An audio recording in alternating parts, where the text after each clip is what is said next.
Welcome, and thank you for joining me on the Path of the Seeker.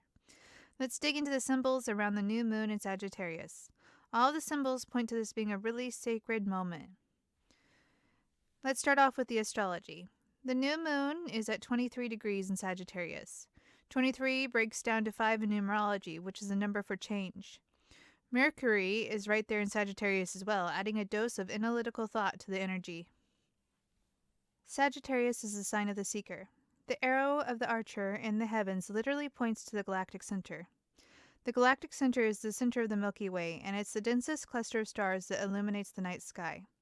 In myth, Sagittarius represents the higher self, or soul, aiming for return to the Creator. Sagittarius is also the sign associated with travel, always seeking out adventure in parts unknown.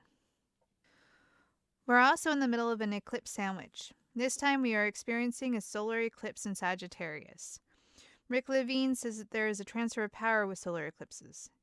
In this case, it's releasing that global frame of mind associated with Sagittarius, as the coronavirus continues to reshape our culture and will undoubtedly change the travel and tourist industries forever. Meanwhile, the ruler of this new moon, Jupiter, is literally the star of the show this month. People are referring to the Jupiter and Saturn conjunction as the Christmas star. The exact conjunction isn't until the 21st, and that will be in Aquarius, but Saturn and Jupiter are loosely conjunct in Capricorn all month. This is the last time these two will meet up in Capricorn during our lifetimes, and during this new moon, they're traveling together near the final degrees of Capricorn, and those final degrees are very potent. When you look back at the beginning of the year, it was this conjunction in Capricorn that coincided with the coronavirus outbreak. So it's no wonder that we may be at the peak of this flu season's cases of coronavirus as these two come together again. Overall, with the solar eclipse and the Saturn-Jupiter conjunction, there's a feeling of a big ending. I will examine the conjunction between Saturn and Jupiter in Aquarius in further depth in my full moon meditation video, because by that time the conjunction will have taken place. Right now in this new moon, we're still working with the Capricorn energies, which are very different from the energies of Aquarius. This new moon is the crescendo of the Jupiter and Saturn push-pull in Capricorn, where Jupiter was in its fall and Saturn was actually in its exaltation of its feminine home sign. This new moon, then, is the final chapter in the very Saturnine year of 2020 that we've experienced. Let's move on to the indigenous moon. This is the last moon of the western direction. The western direction is the element of water and represents the final polishing touches in the process of creation. We haven't arrived at the final product, but we can clearly see the form. This is the silent snow moon. I love that name. For me, the silent snow moon evokes the image of glittering, newly fallen snow under the moonlight and bright sparkling stars above. Everything seems more focused and sharper in the cold. The stars and moon seem to shine just a little bit brighter than usual. For me, this image also represents a sort of hushed, expectant, sacred silence. This is the hushed moment where the earth herself starts to hibernate and regain her strength for the coming spring. The time of activity has passed, and it's time to settle in and just enjoy and savor the moment. Now let's look at the Hebrew letter for this new moon. The Hebrew letter is Samek. According to Jason Lauderhead, this is the tent peg. That ties into the fact that Samek starts the word for the forms of divine energy in our universe, the Sephiroth on the Tree of Life. Samek also starts the word for secrets, tying it even closer to the esoteric. Finally, this Hebrew letter starts the word for ladder, which symbolizes the inward spiritual journey in the Jewish tradition. All of the Hebrew letters are sacred, but this one seems to be particularly important. This is the only Hebrew letter that is completely enclosed, forming a sort of circle, which is reminiscent of the Ouroboros and the spiral path. A tent peg, to me, symbolizes a foundational point. This new moon may lay down a precedent that future generations will follow. The tarot card associated with Samek is Temperance. This card represents balance. The card is number 14, which, again, like the 23 degrees of this new moon, breaks down to 5, representing change. Featured at the center of this card is Archangel Michael. On his right is a lion representing the fire sign Leo. On his left is the eagle that represents the water sign Scorpio. Archangel Michael is balancing water and fire by literally pouring water on the fire sign of Leo and illuminating Scorpio with a torch. Archangel Michael is also balancing water and earth with 1 foot in a river and 1 foot on land.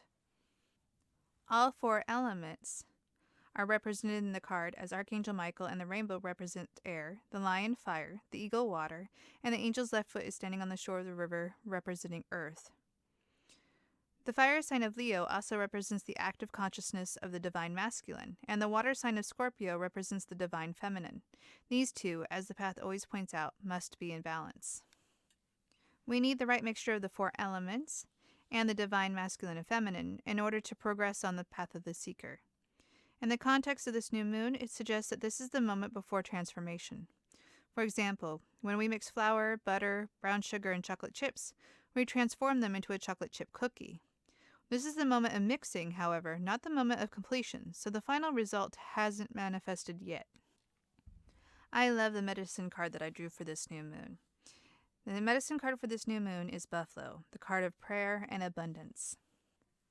Here, too, the symbolism points out the balance between the masculine and the feminine. White Buffalo woman brought the sacred pipe to the indigenous people, and the bowl represents the feminine, and the stem is the masculine. The sacred smoke represents prayers rising up to the heavens. So once again, we have a symbol that's pointing to a balance between the masculine and the feminine. And also, I love the fact that this card represents prayer because it's on the new moon that we pray and set our intentions for this lunar cycle. All right, let's go into the tools and the grid that I'm going to make for this new moon. Every new moon, I do a little ritual that honors all 4 elements, and it's my way of setting an intention for the lunar cycle. I like to share it with you for inspiration. And this new moon is such a striking moment of silent expectation that I decided to do something a little different. I always use a grid to represent the element of earth, and for the first time I'm using only quartz crystals. Quartz is a crystal of amplification and purity. They represent raw potential, and they can be programmed, although I've never chosen to use them that way. I like to keep them clean and clear. At the center of my grid is a clear quartz pyramid. Then I have a clear quartz tumbled stone that will aid in that amplification and clearing energy. Next, I'm using a rutilated tumbled quartz stone. The golden strands are often described as angel hair and represents golden thoughts. Then I have my lithium quartz point to bring in that peaceful energy that feels so appropriate for the silent snow moon. Finally, I have a clear quartz cluster which symbolizes a collective. All of the different points on the cluster are said to represent a different person. This stone can be used to symbolize the entire collective or just immediate family. Then I'm going to use frankincense incense for air. And then I'm going to use a white tea light dressed with dried rose petals and frankincense essential oil for my intention candle. The candle represents fire and the frankincense represents water. And there you go. That's my simple little ceremony for this new moon. To summarize the energy of this new moon, I'd say it's a silent moment of prayer at the end of a major energetic cycle. A door is closing and humanity has been transformed, but the exact change can't be mapped out yet. This is like the moment after a child is born. There's a moment of silence as everyone adjusts to the child being out of the womb. For everyone involved, there's a realization that reality has fundamentally changed. Well, that was a lot of information. I always enjoy bringing this to you. There's a lot for you to meditate upon. And thank you, brave soul, for exploring this avenue on the path of the seeker with me. Until next week.